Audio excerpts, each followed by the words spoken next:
Hey, I'm Ryan Reynolds. At Mint Mobile, we like to do the opposite of what Big Wireless does. They charge you a lot, we charge you a little. So naturally, when they announced they'd be raising their prices due to inflation, we decided to deflate our prices due to not hating you. That's right. We're cutting the price of Mint Unlimited from $30 a month to just $15 a month. Give it a try at mintmobile.com/switch. $45 up front for 3 months plus taxes and fees. Promo rate for new customers for limited time. Unlimited more than 40 gigabytes per month. Slows full terms at mintmobile.com. Planning for your next trip? Elevate your travel style with Quince. Quince has all the jet-setting essentials you'll want for your next getaway, like European linen, premium luggage options, buttery soft Italian leather bags, and so much more. And is all priced at 50 to 80% less than similar brands. Plus, Quince only works with factories that use safe and ethical manufacturing practices. Pack your bags with high-quality essentials you'll be wearing for vacations to come with Quince. Go to quince.com/pack for free shipping and 365-day returns. Since 2013, Bombas has donated over 100 million socks, underwear, and T-shirts to those facing homelessness. If we counted those on air, this ad would last over 1,157 days. But if we counted the time it takes to make a donation possible, it would take just a few clicks. Because every time you make a purchase, Bombas donates an item to someone who needs it. Go to bombas.com/ACAST and use code ACAST for 20% off your first purchase. That's bombas.com/ACAST, code ACAST.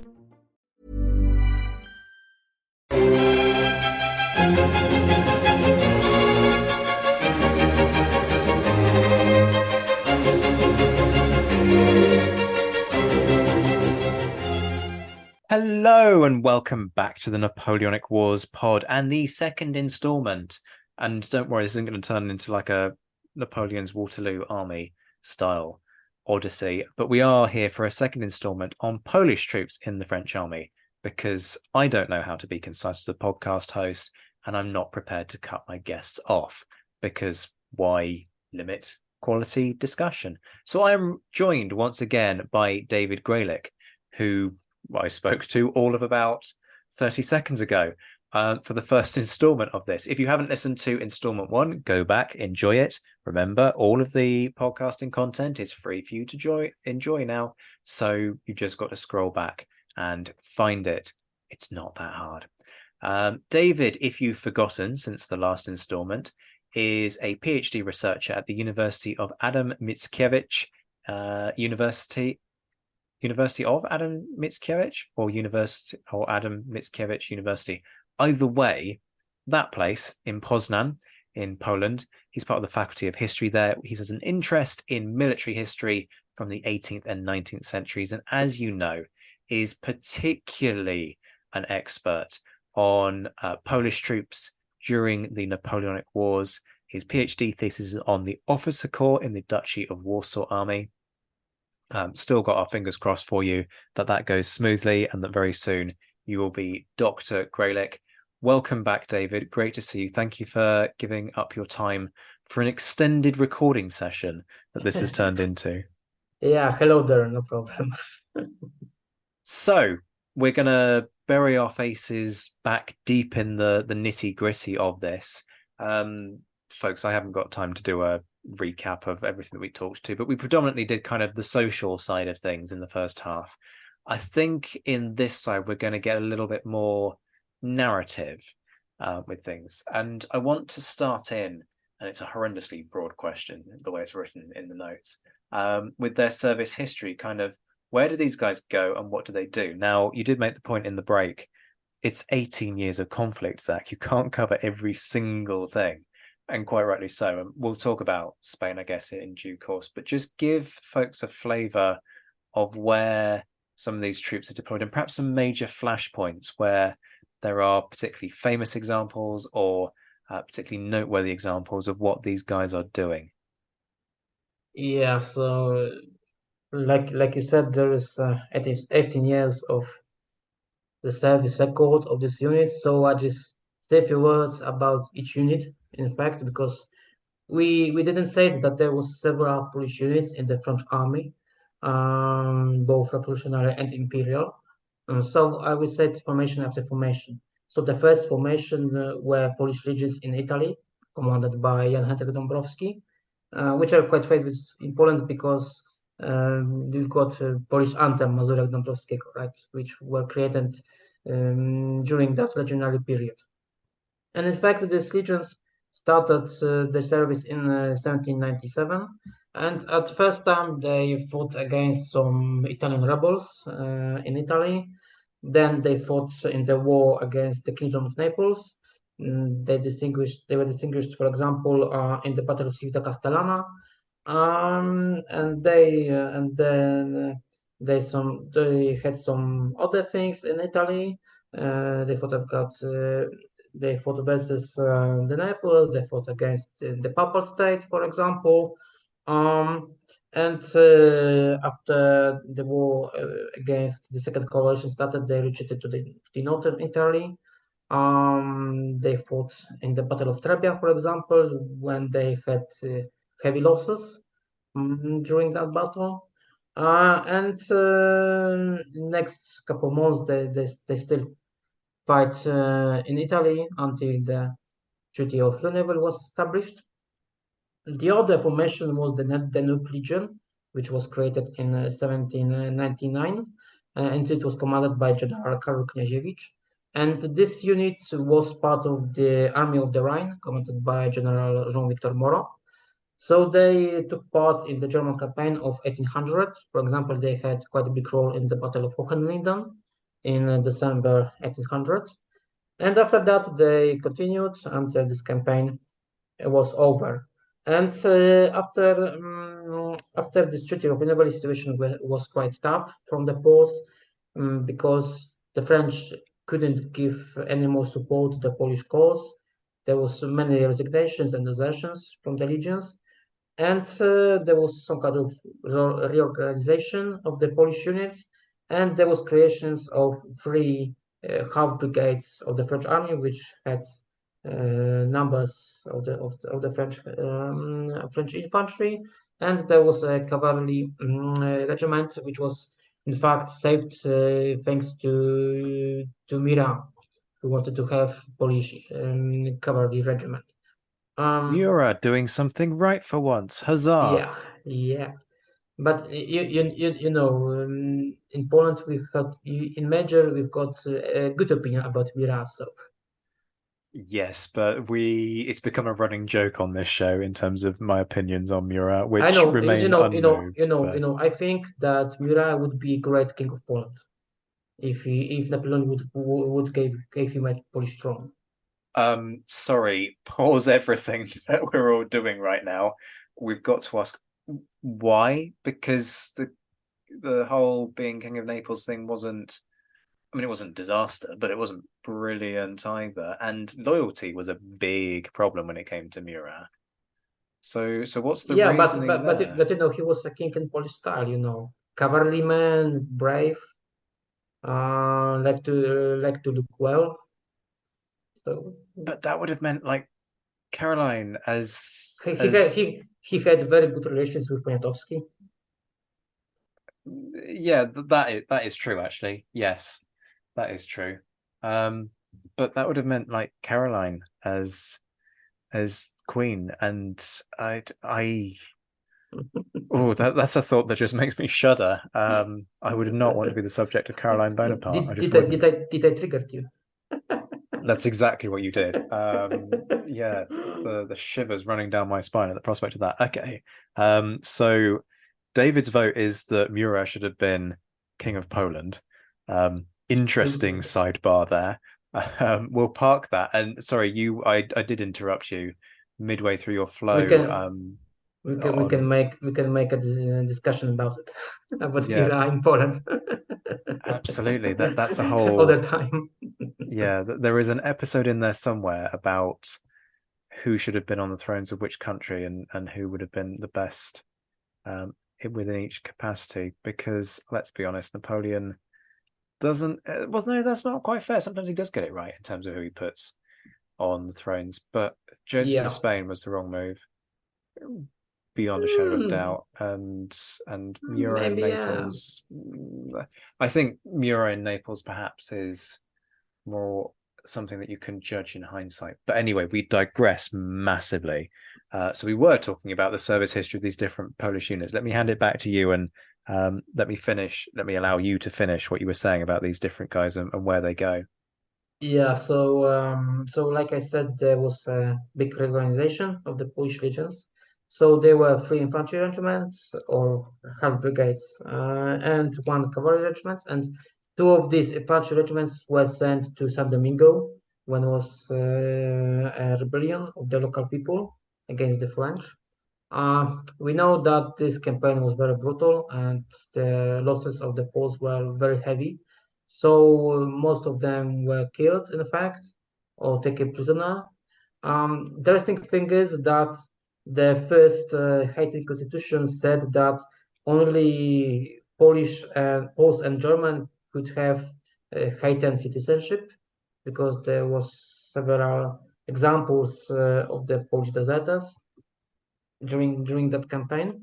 So only several hundred people returned to France after this campaign.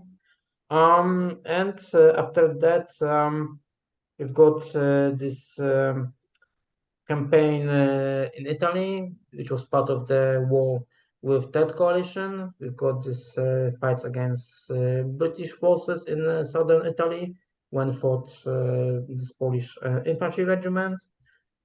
And after that, we got this entrance of the Grand Army to the Polish lands during the war against the Fourth Coalition. And there was a decision to move this two regiments, so infantry and cavalry regiment, to Silesia. So now it's a part of Poland, but in that time it was part of Prussia. So there wasn't Polish lands in that time. And they fought in the Silesia.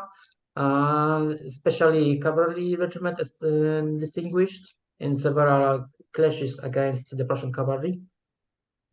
And after that, these units were reorganized another time, and the Polish-Italian Legion was established. But after several months, it was renamed on Vistula Legion. And this legion became part of the French army, and they were sent to Spain.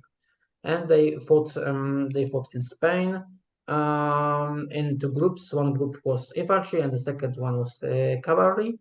And infantry they fought in the siege of Saragossa. We know that there were tough fights during that siege. So Poles were there, and after that they became part of the Sichet Corps, and they fought during the his campaign in Andalusia, and also they fought against Spanish partisans, and the Poles in fact were quite good in it. But more famous regiment was of course this Vistula Ulan regiment. And the most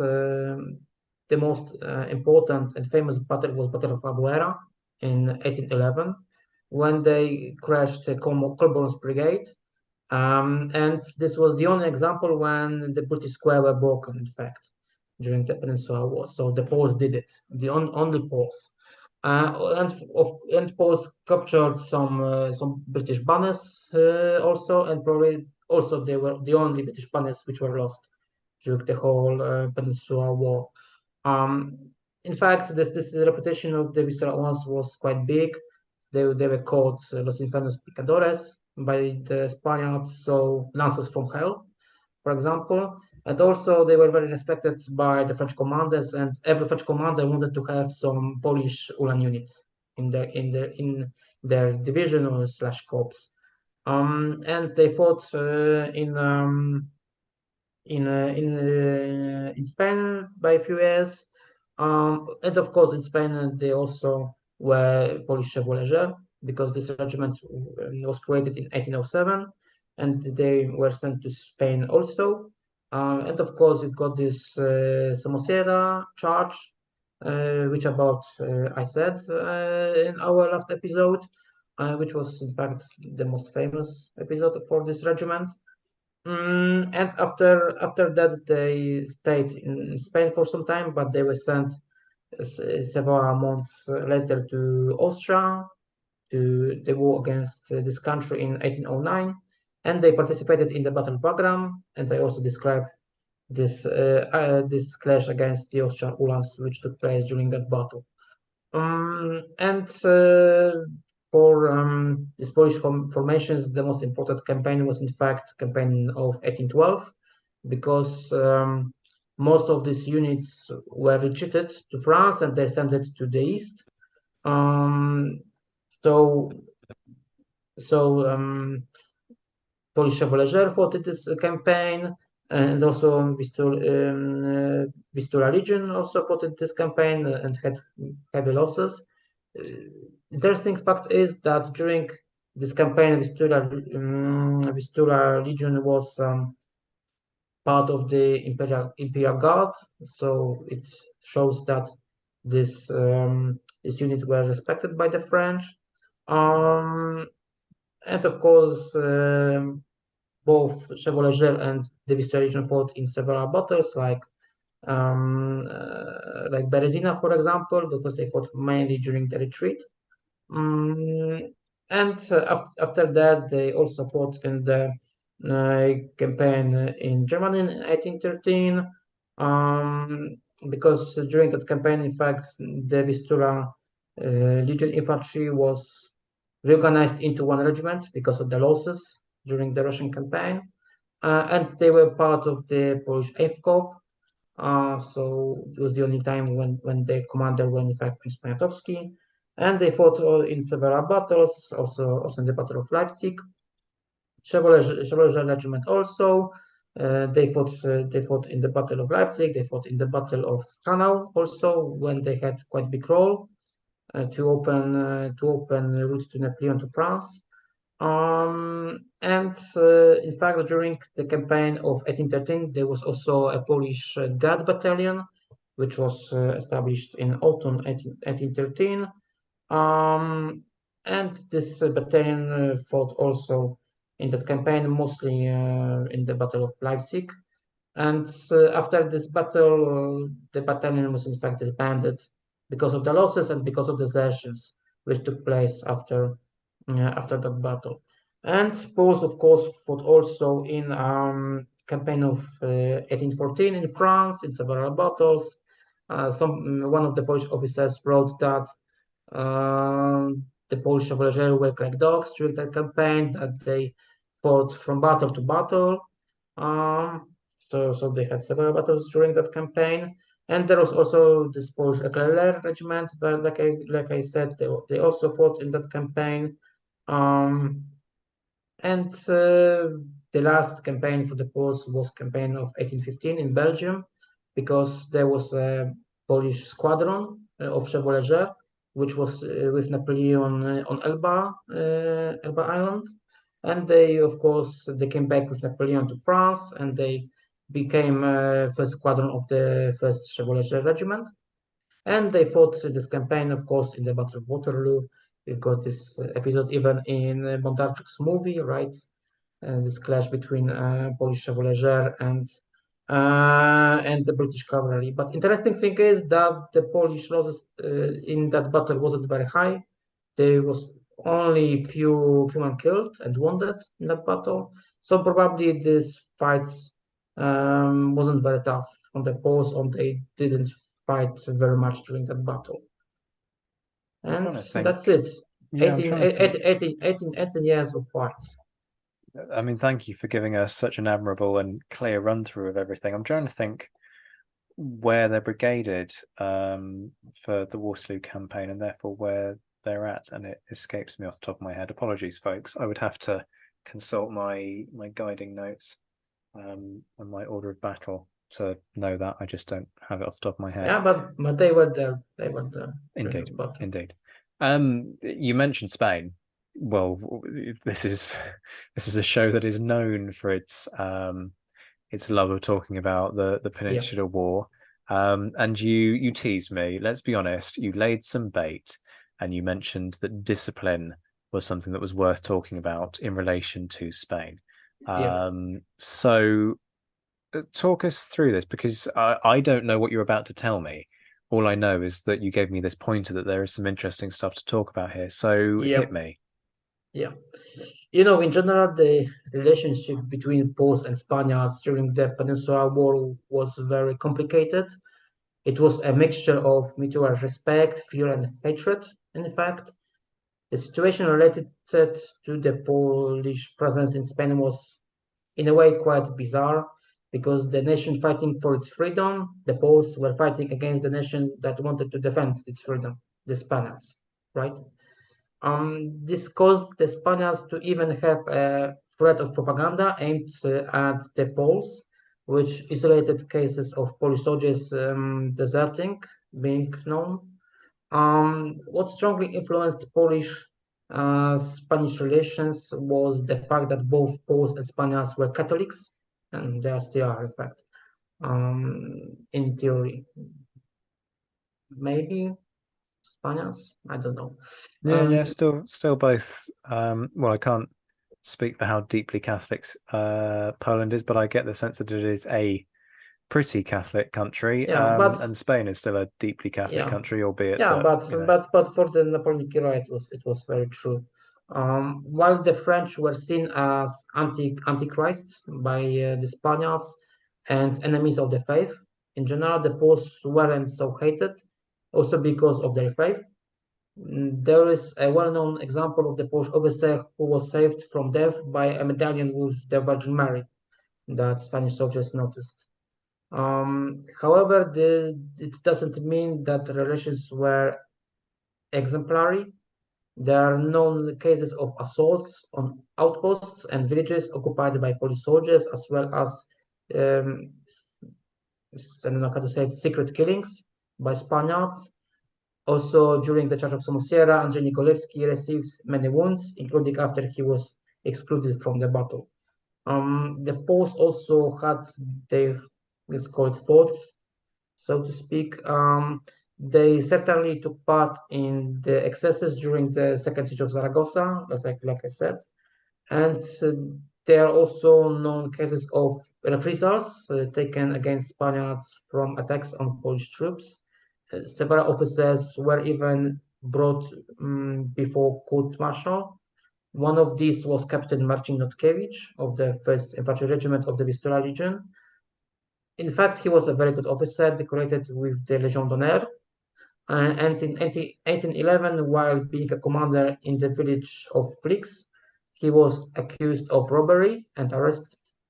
Then there was a commission created, so-called Commission d'enquête in French, which found this guy guilty.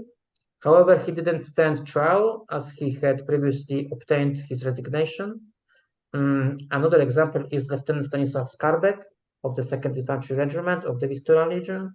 He was accused of having abused the population of his own gain, and commander he was just accused of robbery and other things. And in his case, there was a court martial, and he was dismissed from service in March 1812. But interesting thing is that quite quickly in July of the same year, he had already been accepted for service in the General Staff of the Grand Army. So his break wasn't so long. Hold up a second. Two things. Firstly, these guys are getting charged with robbery. Yeah. Have they heard of somebody called Juno? Because, or Victor, or, insert the names of a whole host of French commanders, senior commanders, who have no qualms in lining their pockets in what is, quite frankly, robbery, and you can't dress it up any other way. And yet this guy gets tried for it. Either he managed to accumulate a king's ransom in fortune, or he was incredibly unlucky. Interesting that they are trying guys for robbery, not least because the French army is having to live off the land. So how the hell do you differentiate between, oh, I was taking this food because I'm entitled to it, and then PS found a bag of coins, just like the British do, and the other option, which I suppose is aggravated robbery, you might say. No, that's not a technical legal term, folks, but you know what I mean. That kind of sense of you're taking stuff and you're probably beating up a civilian in the process. The hypocrisy rings true. What I also found really interesting from what you said, though, was the similarity actually with what you see in the British system, whereby if you resign your commission, you can escape punishment. In fact, in the British system, you can escape trial.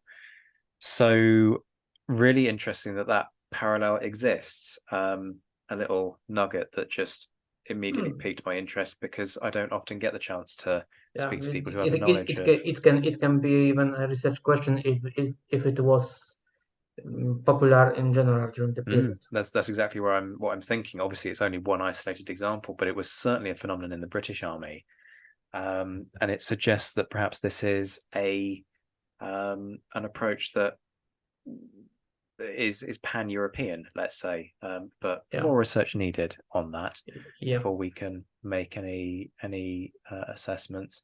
It's an interesting one, and I'm interested. I hadn't really considered the point that you were making, but it is a very good point that here is a nation fighting, a group of nationals, Polish nationals, who are fighting for the independence of their nation, and in the process they're doing that by suppressing the independence of another nation. It must have caused some ideological issues for those who pause to really consider it. Do we have any indication of how they sort of squared this circle? Was it a case of, necessity, the enemy of my enemy and the friend of my enemy and all the rest of it? You can find some, I don't know, like letters from Spain when we can find some, I don't know, compassion to the Spaniards, that this situation isn't morally clean for Poles, right? That our case, we want to fight our independence, but we are fighting against people who wanted to defend their independence. And that's why there was a censorship made by the French, that there was a censorship of letters which were sent from Spain to the Duchy of Warsaw, for example. So we can find whole group of sources which is in the French archives nowadays in Vincennes, which is in fact a correspondence took by the French censorship, because they knew that the Poles sent the letters when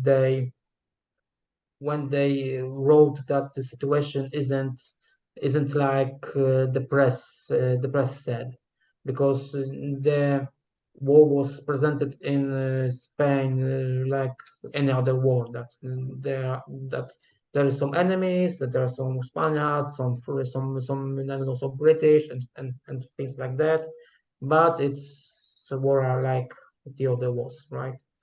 And from these letters we can say that this situation wasn't so clear. The Polish officers and soldiers had their own mind, and they saw what they saw, right? That's fascinating. Yeah, well, inevitably they're going to have the problem. The other things was the reception of this war.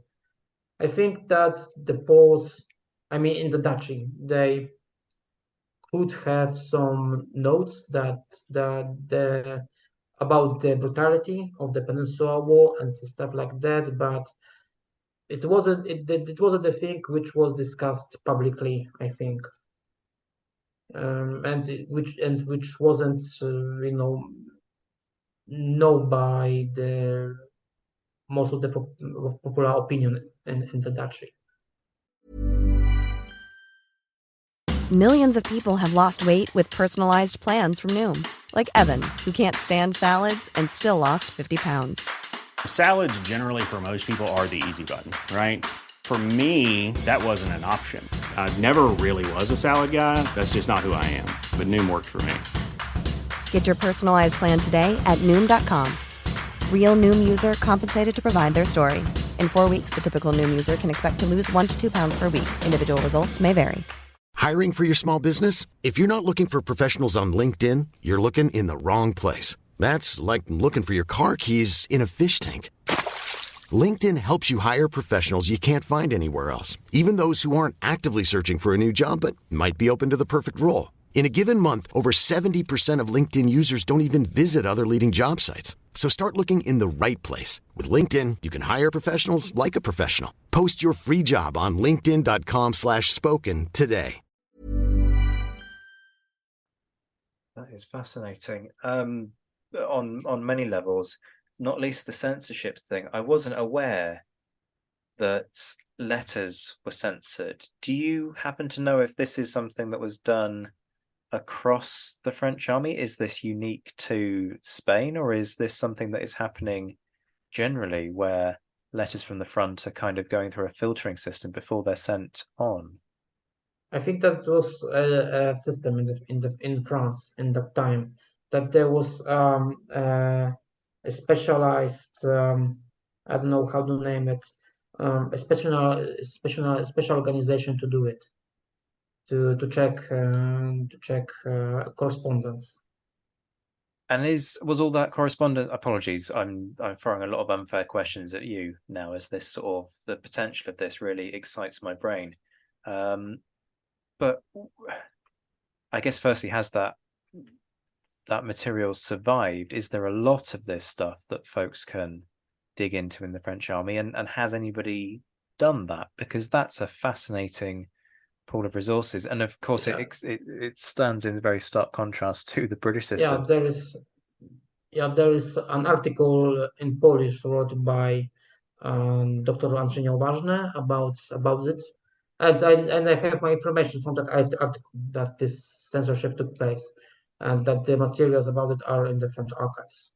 This letters. Fascinating. I can well imagine listeners kind of going, "Oh, hello, that's something to go and dive into," because inevitably surviving letters from the front are hard to come by. And that sounds like a fascinating resource, folks. If you've got any more, there is interesting thing, because some part of these letters are in the part of the archive called Donation d'Avou. So it's the papers after Marshal Davout.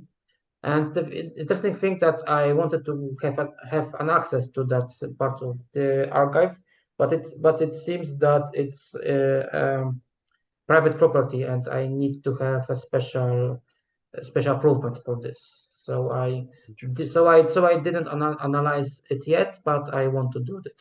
To do it. Absolutely. Yeah, that would be fascinating work to look at. Obviously, the letters for the Polish troops, but to just look more broadly, there's at least one book to be written there. That is a project waiting to happen. If somebody's listening to this, kind of thinking, where do I want to go next?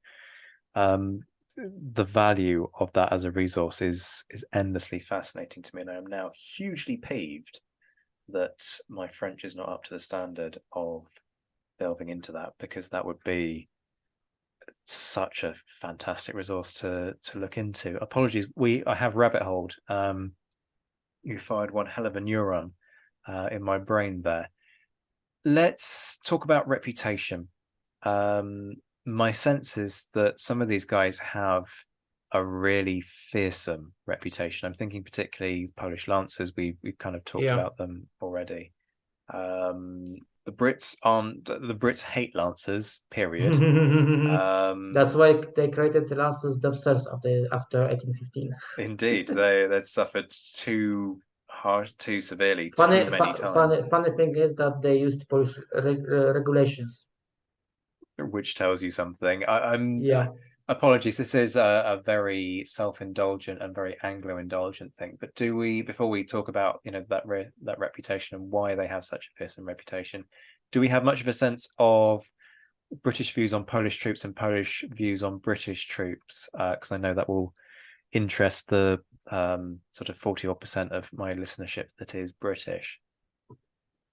Oh, it's a good question. To be honest, I don't know. I didn't research it. I know as far as I know, Poles have a good opinion on British Army, because of its effectiveness, I think. and British about Poles. To be honest, I don't know. But I think that things like creation of the lances in the British Army after 1815 shows that they have a respect for the Definitely. Poles. Definitely. I mean, hard not to after Albuera, but Albuera is such a bloodbath. Yeah. And there's so much finger pointing that goes on. You know that It's Poles doing this only things for the British, losing standards, breaking squares and things like that, right? I've said it many a time. If you want a job done well, consider asking somebody from Poland to do it because you guys have a Yeah, reputation for getting things done. fun fact is that some, I don't know, British historians want to underrate this Polish success. That, I don't know, there are some memoirs and some historiography which says, for example, that Polish lancers were drunk during that charge. For example, I don't know that the Commons Brigade was unprepared or something. That there was so gunpowder smoke among the battlefield, the part of the battlefield that when the Commons Brigade was, and things like that. But Not being funny though, but gunpowder smoke on a battlefield. Wow, I'm staggered by that revelation. This literally the story of battlefields. Give you an yeah, example. They did a reenactment of Waterloo that had like 10,000 guys involved in it, and after an hour, the people watching literally didn't have a clue what the hell was going on yeah, because those 10,000 guys had yeah, produced so much gunpowder smoke that yeah, everything was invisible. So yeah. yeah, I mean Yeah, inevitably the yeah, some of my colleagues took part in that reenactment, and they said, right, there's so much true that yeah, there was so many problems with it on that battlefield, right? I mean I'm sure there will have been. Communication in the Napoleonic Wars. This is whole topic. It is, it really is, and there are books being written in part about that. But yeah, the Brit in me is not remotely surprised that some folks are sort of come out and sort of pointed to mitigating factors. I'm sure there are some mitigating factors, but at the same time, it does not change the fact that these Polish troops pulled off something that French troops singularly failed to do throughout the conflict. But back to the reputation. Why? I hesitate to say, is it as simple as these guys fought harder? Because that implies that the French troops didn't fight exceptionally hard time and time again. They obviously did. But the Polish troops seem to have a particular level of respect reserved for them that I feel is probably maybe only a step down from the respect that the Imperial Guard receive. Certainly that's my impression, and it's not a well-informed impression. I would be the first to say that, and folks will no doubt be posting on forums going, this guy doesn't know what he's talking about. Well, yeah, if you haven't worked that out by now, then happy days. But I that's the feeling I get. What's your sense of where these guys are rated in terms of the troops that serve the French during the French cause during this period? And why is it that the Polish do have this reputation for being particularly good? I think that these units have its reputation because they were just effective on the battlefield, right? And the best example to analyze are both Vistula Uhlans and Chevaulegère, because I'm always saying that Uhlans, Chevaulegère, Lances, name it as you want, are a very specific type of units, mostly because of their weapon, right? Lance. This type of weapon was in fact forgotten in Western Europe in the second half of the 18th century, and in fact it came back thanks to the Poles, because it's in fact much more Eastern European type of weapon, which came back on the battlefields because of the Poles. In fact, this Polish legionary cavalry regiment, after that, Vistula Uhlans were the only regiment in the French army which used lances until 1811. And because of the Polish successes, the French created their own chevaulegers units, and the Polish NCOs and officers were instructors in these regiments mostly. Um, I said a few words about Polish successes, Somosierra, Albuera, Waterloo also, we can say. I don't know, Bagram. For infantry, it would be Spain, of course, fights in Suchet's Corps, Berezina for infantry also. Um, so many successes, right? And to analyze the reasons for the successes. For cavalry, of course, we can say that it was a combine of equipment, of training, also of tactics. Um, lance is a very specific type of weapon. It's this type of weapon which is very hard to master, but when you master it, you are very tough to it's tough to defeat you, right? There is a Polish historian who wrote that a good lancer would beat good swordsman, but lancer would be defeated by bad swordsman. And and there is something in that opinion, I think. Um, if you analyze, for example, regulations, there is a regulations published by Count Krasiński in 1811, and its regulations to how to use how it's in fact a manual how to use a lance, and there are few portraits in the regulations when you can find several figures, and you can find some of the figures to be very, I don't know, effective, but in this sense that it looks weird, but in fact it's hard to do it, but on the battlefield it can be very effective. And Poles just were master of that type of weapons, and it was a simple advantage on the battlefield, because this lance had I don't know. Uh, 2 meters 50, for example, or something like that, and it's advantage of this weapon, right? That you will hit a patrolman faster that he can hit you, for example. Of course, doesn't have his musket loaded, right? Um, so this bomb was very effective, all against infantry and also against cavalry. And the Polish units were just well trained. For the Vistula ones, it was case of the experience of that this regiment was created in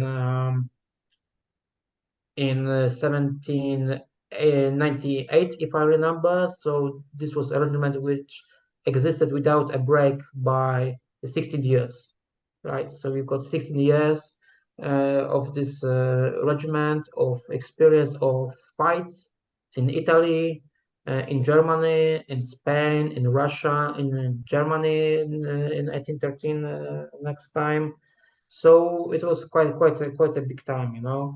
And to Chevaulegers, it was quite a big role of the French officers and the Polish officers of that regiment, which trained this unit very well.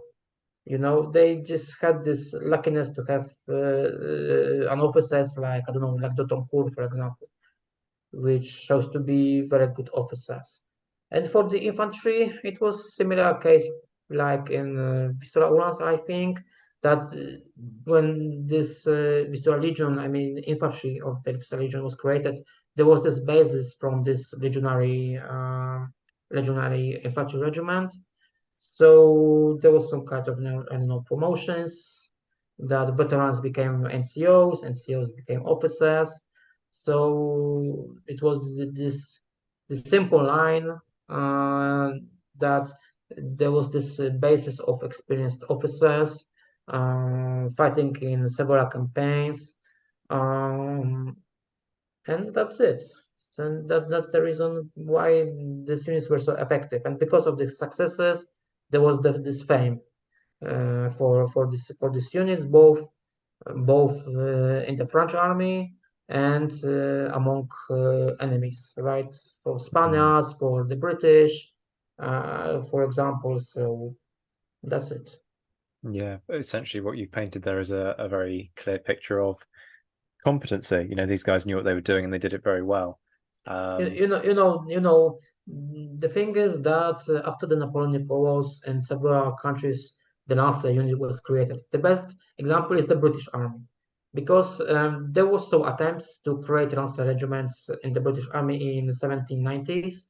The fun fact is that the first attempt was proposed by Paul.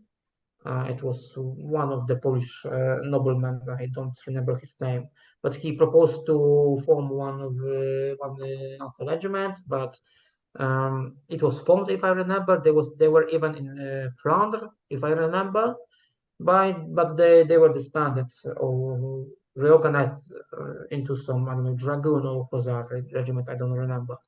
But on the larger scale, they were created, the Lancers of the British Army after 1815. And like I said, they used Polish regulations.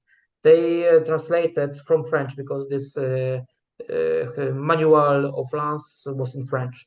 And they translated these regulations into English, and they published it and they use it. But the fact is that they didn't become masters of that weapon in scale like Poles, right? No, We can absolutely. see it, for example, during the Crimean War, right? That this British cavalry also runs a unit. They weren't so effective. Also because of the changes of the battlefield, which took place between the end of the Napoleonic Wars and the Crimean War, but also because they just didn't have this level of training like the Poles have. The Poles had in the Polish regiments, right? Okay, so what happens to these guys post-war? And I know that's a horrendous question on which to start to wrap things up, but as people have kind of come to be accustomed to by now, I am hugely interested in what happens to these guys in the aftermath of conflicts, where inevitably they become much harder to trace. And a very cheeky side question: do we have much indication of where some of these guys are buried? And that's an RWGC question there for folks who haven't quite picked up on the shameless plug that's incoming. Yeah, I think it depended. Um, we can find some few paths for them. Some of the soldiers, especially they which were married to French women, stayed in France after 1815. Some of them even served in the French Royal Army after 1815. But most of them came back to Poland. We know that after the Congress of Vienna, the Kingdom of Poland was established, which was ruled by Tsar Alexander, and they resigned or they stayed in the Polish army. And I think that the biggest career had Count Krasiński, who was commander of the Chevaulegers. He became he was a general of the Polish army. He was promoted. He had got some Russian decorations, but in fact he was very unpopular among Polish society because he became a cooperator of the Russian authorities. In fact, and if I remember, he didn't participate in the November uprising, so it was another reason to be unpopular among the Poles. And we can find different stories, like, I don't know, serving in the army, then fighting in the November uprising if they stayed alive, but we can also find some sad stories. We can find, for example, story of Jan Kozietulski. He was a very popular officer because he was, in fact, the commander of the charge in Samosea Gorge. So he was a very famous Polish officer. And after 1815, he stayed in the army. He became commander one of the Ulan units, and because of it, many ex-officers and soldiers of the Chevalier became soldiers of this regiment because Kozielski was very popular officer, and it was they thought that was some kind of continuation because all of these units were disbanded after 1814 or 1815. But unfortunately, to Kozietulski, there was some problems. There was a financial affair in the regiment because one of the officers just lost big money, big number of regimental money. So that's why Kozietulski was accused to participate in it. And in fact, he had kind of depression, I think, and he was sick and he died quite quickly. And we even have some examples, because for the Poles, especially from the French army, this changing of command because Grand Duke Constantine became a commander-in-chief of the Polish army after 1814, right? And he started to provide a Russian type of discipline in the Polish army, which was, of course, very different from this discipline which was in the Duchy of Warsaw army and also in the French army.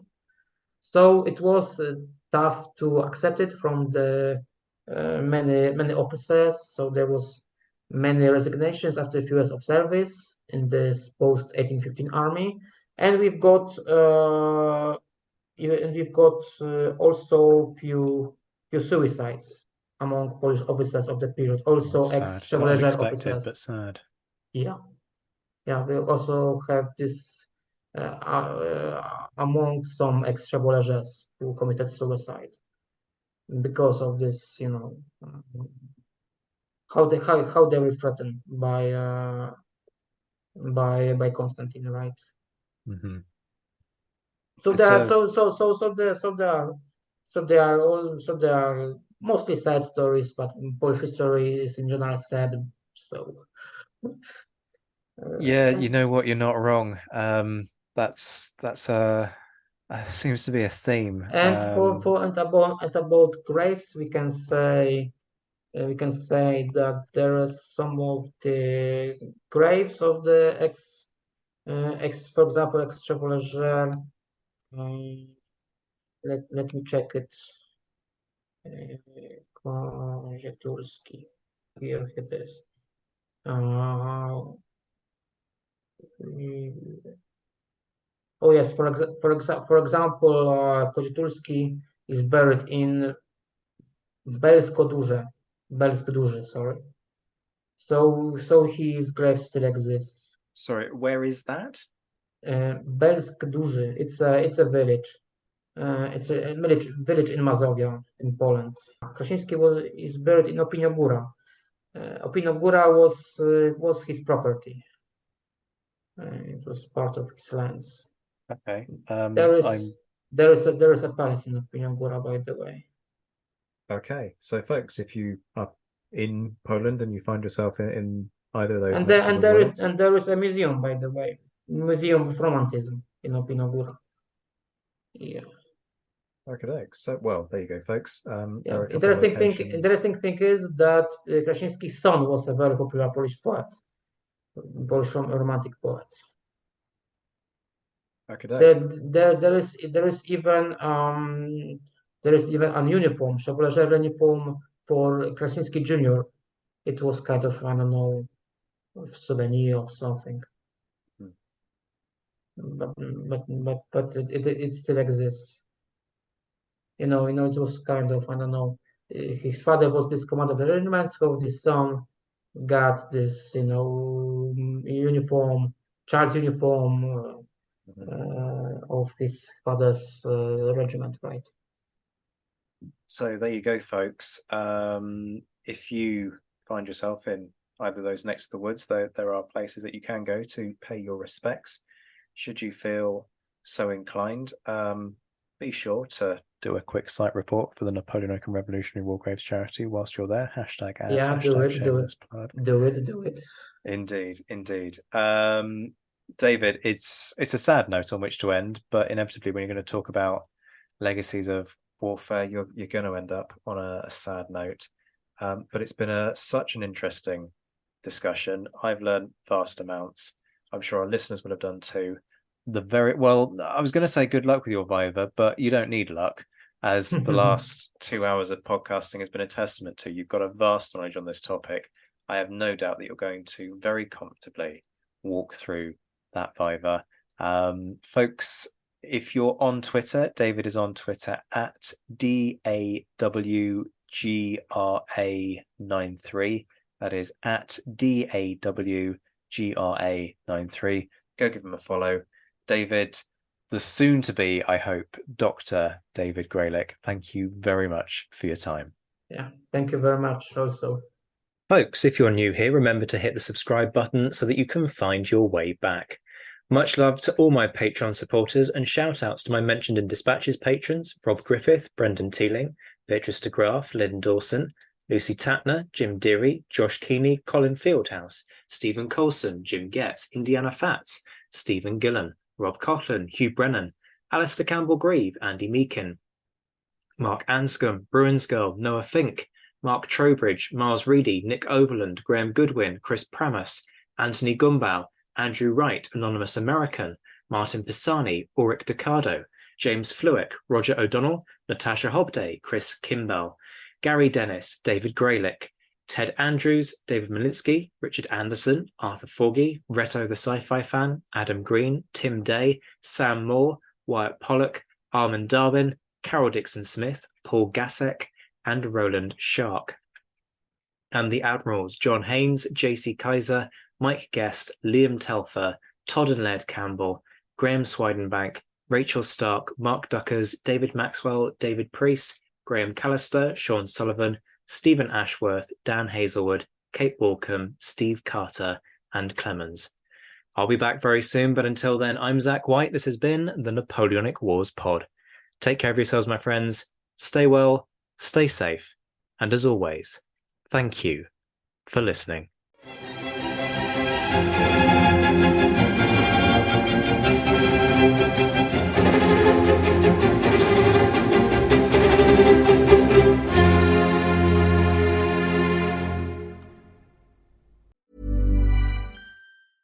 Even when we're on a budget, we still deserve nice things. Quince is a place to scoop up stunning high-end goods for 50 to 80% less than similar brands. They have buttery soft cashmere sweaters starting at $50, luxurious Italian leather bags, and so much more.